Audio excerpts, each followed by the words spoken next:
Hello everyone, and thank you for joining us on this episode on Tigray Media House. Today my name is Rita. Today I'm joined with Rowena, who was actually in Maqala for the first 3 weeks into the war. And today we'll be going through her experience. Rowena, where would you like to start? Tell us, why were you in Maqala to begin with?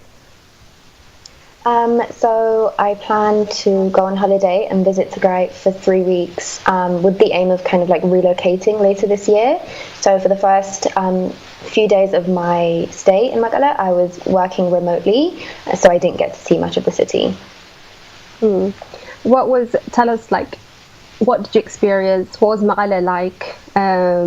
What was the energy, everything? So Maqala is the capital of Tigray, and for those that know that it's a city full of life and charm and very busy, just lots going on. It's just a wonderful place to be. And so when I got there, there was a locust outbreak in the southern part of Tigray, so in Raya. And so what was happening was a lot of people kind of going to Raya to help farmers with the outbreak. But following that, I think the following week, things kind of shifted. A new general was sent for the Northern Command, arrived at Maqala airport, but was immediately sent back. So once this happened, conversations in the city shifted. Questions were going around. Questions were circulated, like, what was the reason for this? Kind of came out of nowhere. But the days following that, from what I can remember, all was fine. Mm-hmm. Okay. Well, from our side, what we were hearing was the night that the war broke out, it was everybody was focused on the American election day, and the Tagaru diaspora were freaking out, really anxious, really afraid, trying to get everybody's attention and tell them all, there's a war that's been waged on Tigray, but we couldn't reach anybody. We didn't know what was going on. So what was going on from you? Like, what were you hearing on the day that the war was waged?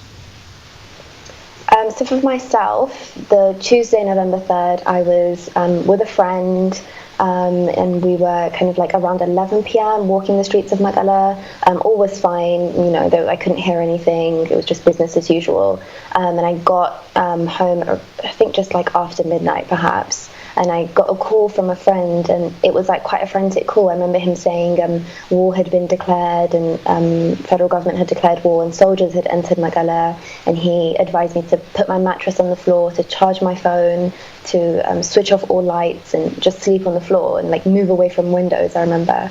So I kind of did what I was told, but I couldn't get any information, so I wanted to call a friend or a family member living abroad who could tell me what was happening. So I decided to call a family member living in the States and informed her what was going on. And I kind of asked her, like, can you find anything online? Are there any updates that you can find? She said she couldn't see anything. And I remember 20 minutes or so into the conversation, network disconnected. And I think at that point it was like a lot of dread set in, because it was just worrying for that to happen. Yeah, I can imagine. We couldn't reach a lot of people from this side, and we were all so worried. About the night of the 3rd, what we heard from a couple of days later from Prime Minister Abiy Ahmed himself was that they sent 2 planes filled with money to Maqala because they didn't predict any sort of war or anything like that. Do you remember what happened from your side at that time? Yeah, so the day of Wednesday, November 4th, I went to go see family, and there was a lot of kind of conversations about what had happened the night before. And the kind of common story that was being circulated in the city was that, yes, some planes did arrive at Alulab Banaga airport, but and yes, there was some money, but more importantly, it was 500 commandos arrived with the kind of mission of assassinating members of our elected government. And then our militia were alerted of this, and that it was handled within an hour or so. So that was the story that we were told. And then that day as well, banks were closed and fuel was limited throughout the city. But nothing had really changed in Mekelle. Like, of course, conversations were entirely about the events from the night before, but the atmosphere in the city was pretty unchanged.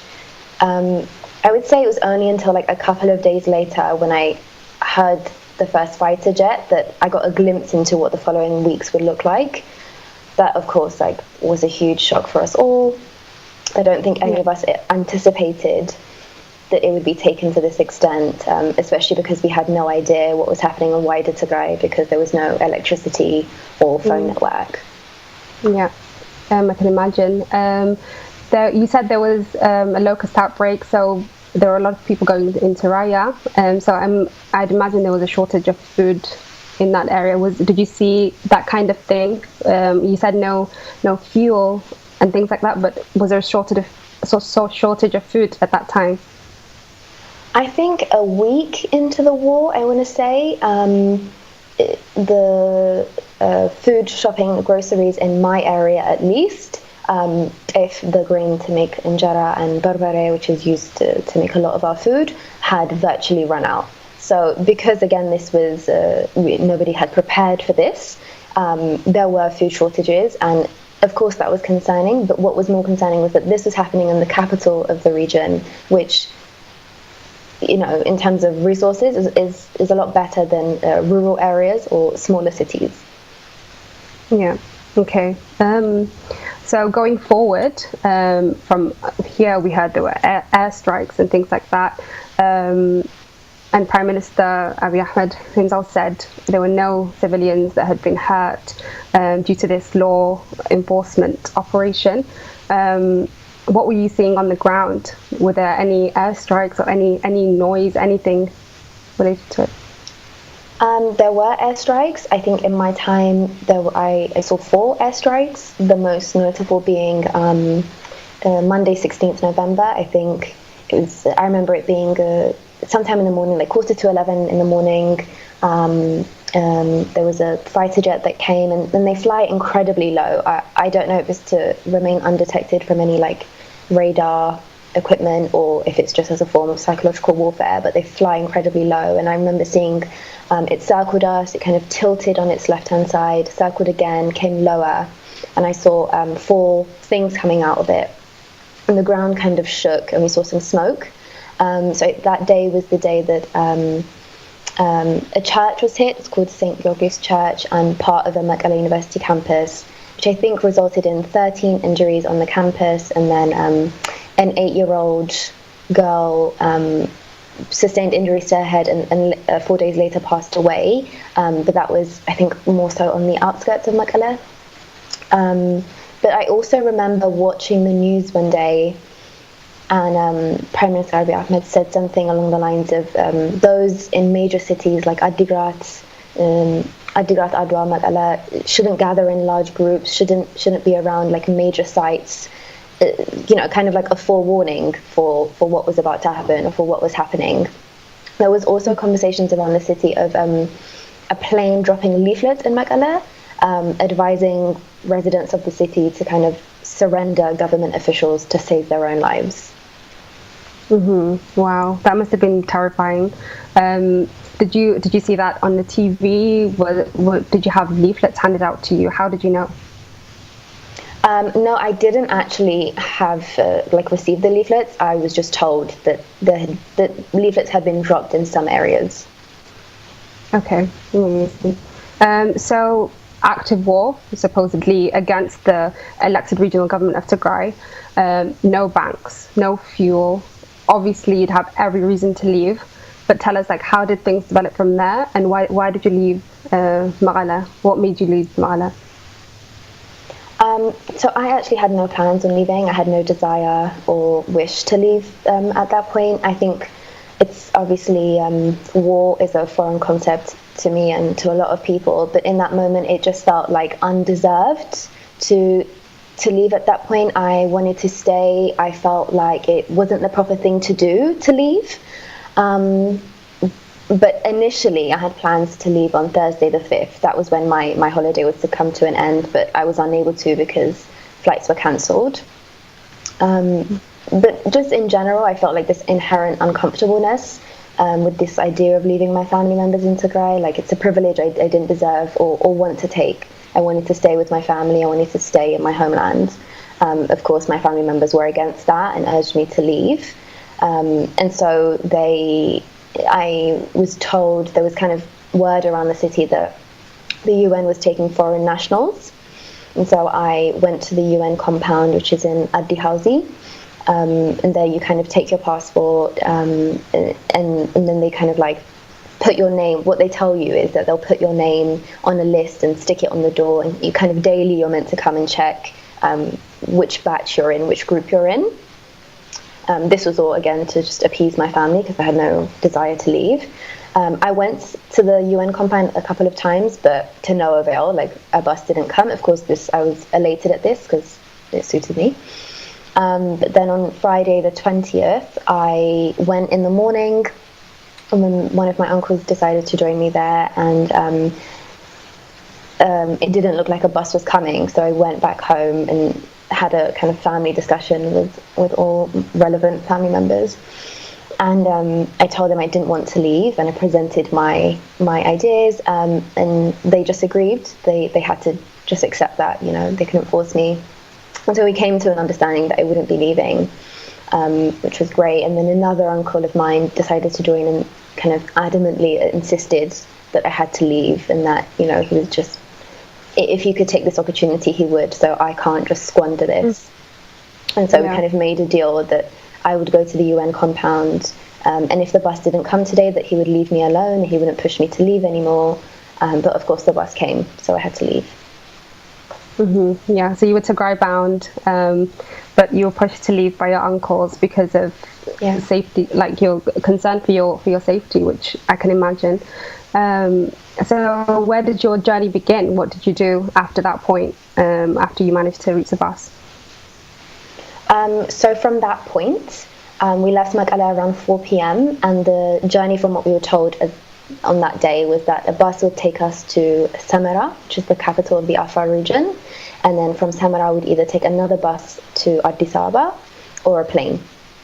And so we left Mekelle around 4 p.m. and there were countless stops along the way, which was expected. And then once we reached the Afar border, we were told that we'd have to wait for a second round of buses to take us to Samara. This is to ensure that the Tigrayan drivers and the Amara drivers do not meet in case possible violence ensues. And so that second round of buses didn't come for some time, so we were in the mountains at this point, on the border of Afar for 5 hours. And we were actually kind of told that there was we would have to do a 2-kilometer walk, again to ensure that these bus drivers didn't meet one another. While we were on the border, there were no UN staff with us. It was just us in a minibus that holds around 10 to 15 people.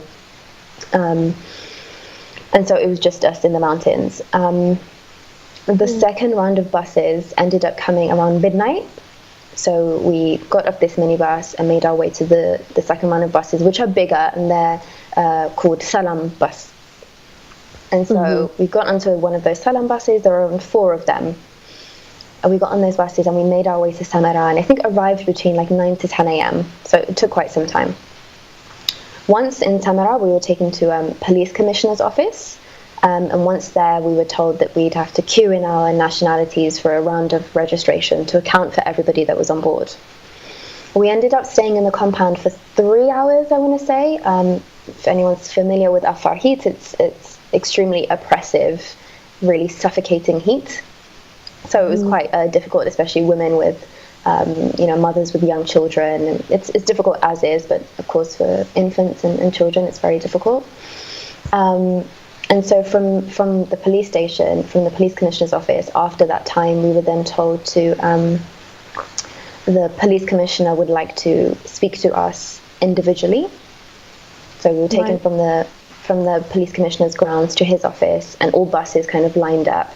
We were the fourth bus, so we were the last.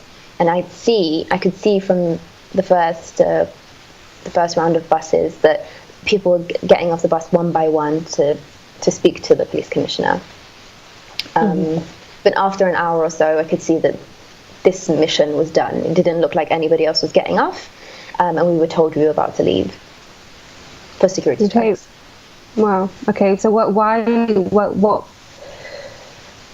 the commissioner want to see you? And with the security checks, what type of things would they check? Like what were they looking for? We weren't told explicitly why the police commissioner didn't want to see us, but we kind of just assumed that perhaps there's too many people, or we'd come back another day. We weren't explicitly told why that was. We were just taken to a different location. It was for the security checks. It was like almost like a desert, like in the middle of nowhere, desert-like. And so when we got there, whilst on the way, because we knew it was going to be quite an in-depth interrogation, everyone was kind of like deleting text messages, emails, pictures, any files that were like any kind that highlighted any affinity to our elected regional government, anything that was almost too Tigrayan. So we'd pass around pictures to one another and be like, do you think the flag is okay? Do you think this picture is okay? That type of conversations were kind of taking that kind of route. And then once we reached the desert-like location, we were all told to get off the bus and have our suitcases open so that interrogation could begin. And so for myself, the federal officer that was assigned to me, he emptied out the entire contents of my luggage, Wow. kind of like picked up pieces of my clothing, in an attempt to make me uncomfortable. I wasn't sure, went through my laptop, went through all my belongings, went through my purse, kind of threw a few of my belongings away. He said something like in Amharic, like this is too much, and so threw it away. Obviously you can't. Were you segregated as that? Sorry, were you segregated as Tigrayans from that point? Did you feel isolated or discriminated against, or were they pushing you aside? You said you had to line up in your nationality. So at this point, there were loads of other nationalities with us. There were Indian, Somali, Sudanese, Sri Lankan, Bangladeshi. But from what I could see around me, it was the ethnic Tigrayans who faced the brunt of this, of course. So I do remember a few people kind of being taken away, kind of being circled by federal forces, being asked more questions. This wasn't done to anybody else. Right. So nobody's suitcase was flipped open and told you it was kind of delicately looked through. No, it was delicately looked through. Wow. Okay. So what happened from there? Did you move? Did you get to go? Once the interrogation was done, we were told we were then taken to a hotel. So this would be like late afternoon. So we were taken to a hotel to eat.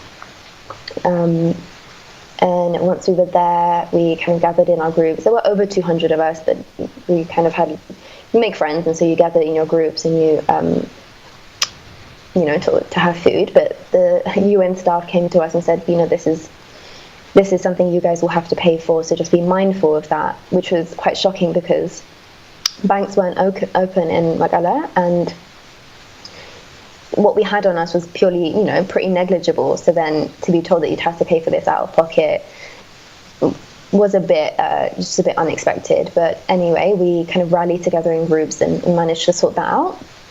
And then after that, we were taken to a hotel to stay the night, which again, we had to pay for. But when that happened, they did tell us the next day to be ready by 6:30. And by 6:30, we'd have to leave the hotel either for the next part of the trip, to go back to police commissioner's office, to leave Samara, to catch a flight, whichever one. And so the next day we were in the lobby by 6:30, but then a UN member of staff came around midday, so we were waiting there for some time. And I remember when he came in, he said, I have some good news and I have some bad news.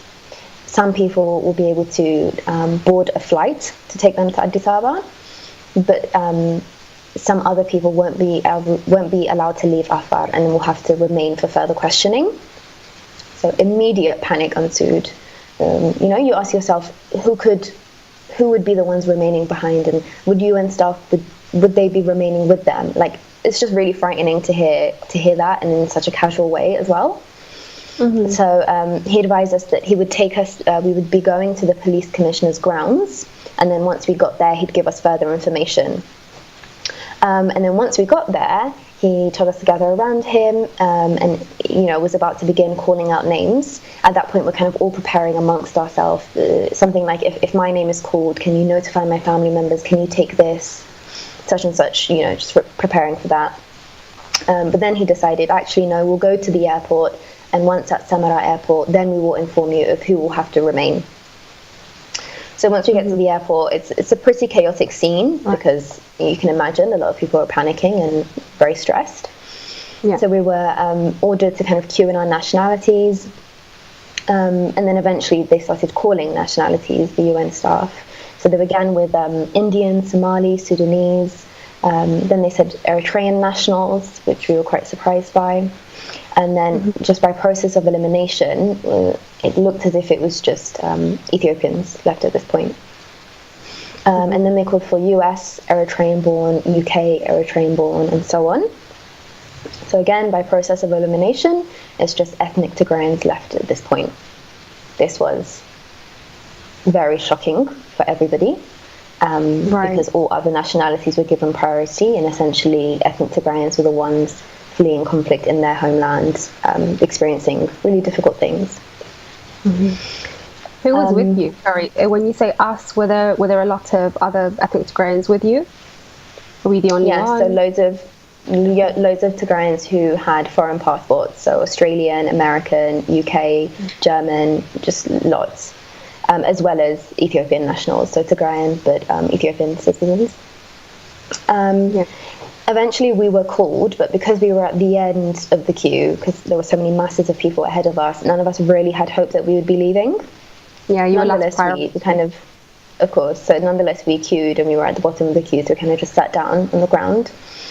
And then a member of staff told us suitcases won't be allowed. Suitcases will be taken in a bus to Addis Ababa, and so you can just take your personal item and get into the airport. Again, none of the Tigrayans thought we'd be leaving, but we followed the instructions. Shortly after, he returns and says, you won't be able to take your personal items.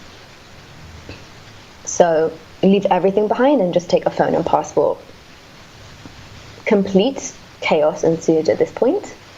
So I remember queuing in the line with my laptop, a laptop charger, phone and passport, kind of just making peace that, my belongings will remain behind. I didn't think I'd see them. In doing so, whilst we were in the queue, a plane took off. And then we later found out that this plane had 75 people. So I think, all in all, for us, there was no kind of hope or faith that we'd be leaving. We kind of accepted that. But seeing that plane take off obviously was extremely disheartening. At that point, I do want to emphasize as well that I was in contact with my embassy, a representative at my embassy, but it was purely kind of out of the safety measure, because there's nothing that can be done so far away. It's just, updating my embassy of my whereabouts and my kind of just what's happening. So we were taken back to a hotel that night and told to be ready for 6:30 a.m. the next day. Right. So we were, and taken to the airport around 7ish. The process of kind of queuing in your nationality was a common practice, so we queued in our nationalities. After some time, we entered the airport, and we were able to leave Afar that day, and we left around 4 p.m. and the flight to Addis Ababa is 30 to 40 minutes, so we got to Addis Ababa later that day. Did you board okay? How was the boarding process? The boarding was, it was quite difficult, because there's this really common sentiment amongst everybody that I will get left behind, especially the day before, because the plane left. Everybody was just kind of pushing children, pushing everybody out of their way. I remember one of my friends turned to me and was like, as soon as these departure doors open, I need you to run. If I fall, step over me and run. You need to get onto that plane. You can't get left behind. You saw what happened yesterday. This is you have to do this. That was a really scary thought because I didn't know. Die. Yeah, it kind of just felt like I didn't know where I could pluck the energy to do this. Like it's such oppressive heat. You haven't eaten, you don't have anything. I don't know where to get the energy from to do this. And also just upset and very sad about what's happening in Tigray. But with the help of friends that pushed me and took my luggage from me, I did manage to get onto that flight okay, and landed in Addis Ababa fine. And so when we got to Addis Ababa, we were then told to queue in our nationalities again. And this was for interrogations. They were going to ask us questions. And the questions were quite varied. So it started off with, why were you in Tigray? How long were you in Tigray for? What family members do you have in Tigray? Where do your parents live? What are your parents' occupations? For a few people that were in Tigray for quite some time, they asked them questions like, did you rally once the election results? Did you celebrate once the election results were updated, were put out there? Do you have any family members who are fighters? Do you know any politicians or politicians' children? And then that was it. So I was at the front of the queue, and when I was done, I anticipated that we'd be able to leave the airport because obviously family members are waiting for me. And they said no, that you'd have to wait until the whole convoy was done. So we did, and again, once the whole convoy was done, we thought we'd be able to leave. At this point, a member of staff, a member of the security service came to us, and he ushered all the other nationalities to leave. And so it was just ethnic Tigrayans left at this point. And he said, you won't be able to leave the airport. We'll actually have to take you to the UN grounds, which is in Kazanchis. He also said, every 2 days you will have to report to the airport between the hours of 10 to 12 a.m., 12 to 12 p.m. And if you are unable to do so, you will be arrested. Very explicitly said, you will be arrested if you don't come. And the family members that you have... Sorry, this was specific to Tigrayans? Yeah, it was just Tigrayans at this point. There was no other nationalities. They were all told they can leave. He said we would be arrested if we were unable to come, and the family members that we have in Addis Ababa that we've listed will also be harassed and arrested. So it's in our best interest to comply and to report to the airport every 2 days. Right. Okay. So what did you do after that? Did you report every 2 days and then manage to leave Ethiopia? I reported every 2 days. I knew that a few people had trouble leaving the country after that. That was to be anticipated. We knew that there would be some issues in leaving the country. We knew that there would be quite heavy interrogation. And so a number of our embassy representatives advised us to go to the airport hours in advance of our flights and to kind of comply. Should they take you to an interrogation room, comply, do not resist. If anything, going hours in advance allows you to ensure that perhaps the said officer that's interrogating you, once he's finished his shift, you may get a more lenient officer. So it's purely just based on luck. Yeah, okay. What was the energy like in Addis Ababa when you arrived there? Did it feel like there was a war going on in the country? Where was your mind at? Were you back in Mekelle? Were you enjoying yourself in Addis Ababa? Thank God I got out of that. What was it like for you? No, Addis Ababa, I don't know if it's because it's the capital of the city, is incredibly detached and distances itself from events occurring elsewhere in the city. Addis Ababa is Addis Ababa is very much a bubble and almost an ethnicity of its own for so many people. It was entirely unfazed. You would not believe that you were in the same country. I saw demonstrations in celebration of federal forces entering Tigray. You would often see people kind of listening to Abiy Ahmed in agreement with some of the things that he would say, which is frightening because you realize that you're in a city that is, in essence, championing and supporting the death of your people, and doesn't look at you as your brother and sister. like they claim they do, and they have claimed they have done for so many years. So that's a very uncomfortable feeling. You don't feel at ease. You're kind of constantly looking over your shoulder. Family members would say, like, don't speak Tigrinya, avoid anything, don't tell people you came from Tigray, don't make yourself a target in any way. And so while Mekelle was a war zone when I was there, ironically, we still had the agency to do as we please, obviously, because I left before federal forces, before Ethiopian forces had entered Mekelle. And that was, the feeling of being in my homeland was very different to how I felt being in Addis Ababa. It wasn't a pleasant feeling. It was very unnerving. Yeah, I can imagine. So you were like, why does nobody know that there's a war going on? Why is everybody celebrating? I've just came out of this active war zone. Against these people, where the little 8-year-old girl had passed away, and you already knew that. So I can imagine it being terrifying. So how was your flight back? I'm thankful that you managed to make it out. How was it? It was fine. I managed to leave okay. It was obviously leaving. It's just very difficult to encapsulate because it'd been such a non-stop couple of weeks.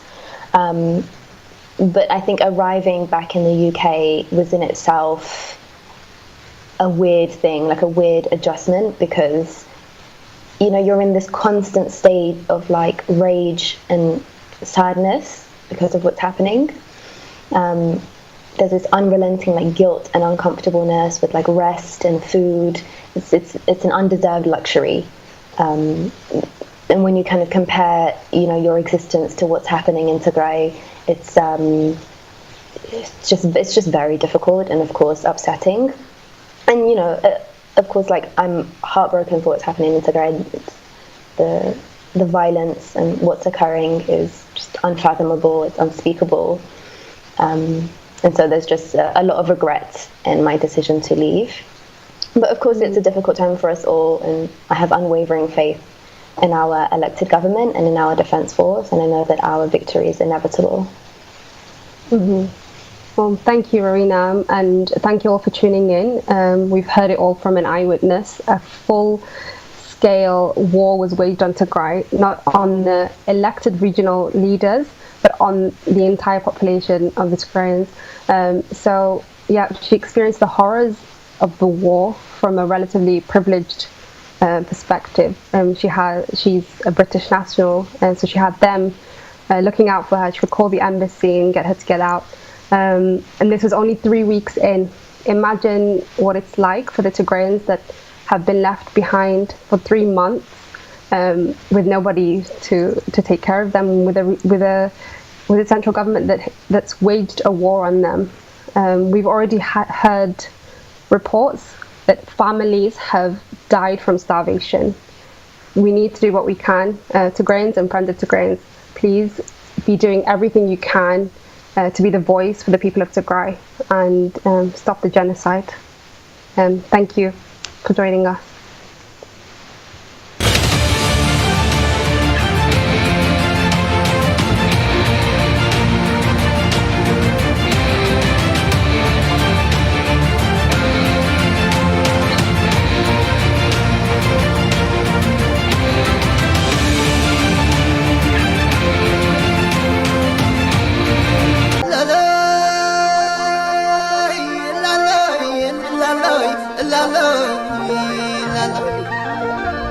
كميخا تقراوي بعل بروح جنبار كميخا تقراوي بعل بروح جنبار كم نبرنا نبسان في معقر كميخا ويانا يمرر بليحونا عم بس هبر خازيت التانا نعلت كازخفل تسأنا ينقل زول خاصي سلام وسلفي دمسين زي باللوم دمسين خنوم بزبل تيمام تدالي زلو سلام وسلفي كلهم نبرتي سياتلن كبابيان تقارو فتوت تقارون كتركبو صاوعدنا نغرب بفلاي دما زا غيزي زيام ناي منغستا امريكا لوطي سلا زغبر ابدي حدش زمصا منغستي امريكا صنتون مفتر كلنا تقارون فتوت تقارون حربي جانواري 22 لك ساعة 10 اب داون تاون سيارو ويست ليك بارك سيار واشنطن نختركبولنا صاوعتنا نغرب مدالويت كوميتين. So my prayers is the first time I land this feet on that soil. It'll be a free country, its own country. Tigray will prevail.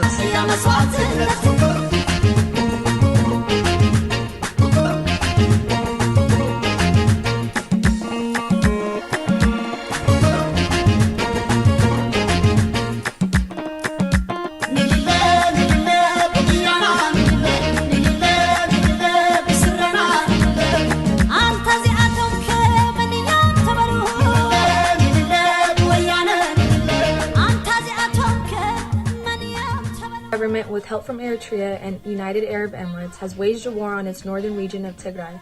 As a direct result, the people of Tigray are facing a large-scale humanitarian crisis, with thousands displaced and fleeing to neighboring Sudan. That is why we ask you to join us on January 22nd, 10 a.m. at Westlake Park in downtown Seattle to protest against these horrendous war crimes and condemn the Ethiopian government for their action.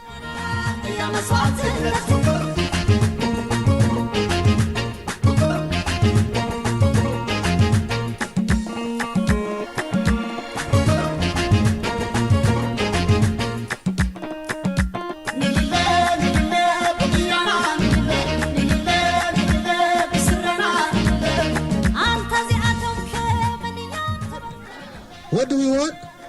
What do we want? When do we want it? What's the nation? The nation? The nation? The nation? The people? The people? The people?